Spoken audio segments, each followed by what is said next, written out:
celebrating Father's Day here on the show, and as promised, we're gonna teach you how to cook for your dads this coming Sunday. Kung wala pa kayong regalo sa inyong mga ama, sa inyong mga tatay, you can cook for them. And we're gonna show you a recipe later, pero for now, kausapin po muna natin ang ating mga powerful Pinays. Hello and welcome back to Kababayan LA. Aki Soriano of Filipino Workers Center in Southern California and Olympia Resol of Philippine Nurses Association. Hello and welcome to the show. Thank you. Ayan. So, paano nangyari yung partnership? Usually, pag in-interview ko si Aki lang about the Filipino workers. Pag in-interview ko si Olympia lang about Filipino nurses. Ngayon, you joined forces, right? Yeah. Tell us about this partnership. Yes. Well, actually, we've been working together for quite a few number of years now. Olympia, through the Filipino Nurses Association, and also on our own behalf, has offered her skills and talents. She's come and worked with us to do trainings for caregivers, to talk about not only health, but also just a lot of issues that caregivers go through, stress, also management, things like that.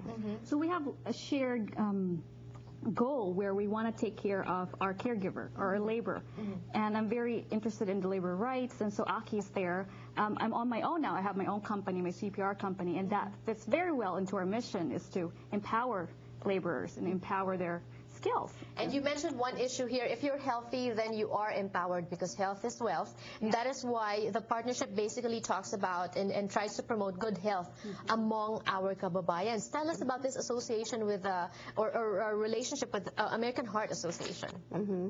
American Heart is a very, very respected organization. That's what we use in the hospitals when we have to retrain our doctors or nurses or allied health, and it's a mandatory training.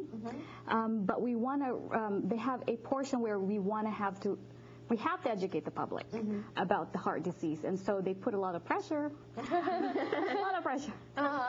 and for our resources to really educate the public, and so this is why we're reaching out to you, my dear. And it's really important even for caregivers too. We have so many of our Filipino caregivers, and a lot of times they're giving so much to taking care of their people that they really need to also have a focus on taking care of themselves, especially their hearts, and they play a key role in helping keep their patients healthy as well. So all of this knowledge is really important. We've talked about this on the show before. Heart disease and stroke, #1 killer of Filipino Americans here in the U.S. And actually, one of our current board members just died 2 weeks ago of a heart attack also. I'm so sorry to hear that. And this sinasabi nila kasi it has a lot to do with the diet of the Filipinos. Totoo ba yan, yung very oily, very fatty daw? Yeah, it's all behavior based. There are risk factors that we cannot change, like for example, we're men, we're females, we cannot change that. What we can change is what we do. And the big thing is what we eat. And Filipinos, in the Philippines they're okay because they're physically active over there, but when they come here they get assimilated into the Western diet where it's just a lot of food, which is a good thing. Right. Food, you know.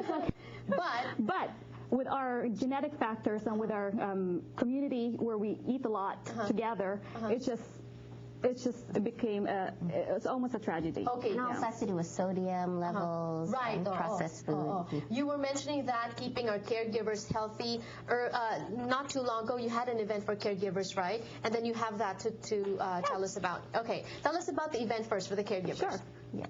So we partnered together. Yes, to have a caregiver appreciation day and a party, so that they could have training, so they got certified. Free CPR. Free CPR. Wonderful. And then also we had a party where we had a lot of food and fun. We honored some caregivers for the roles that they play. She will be here.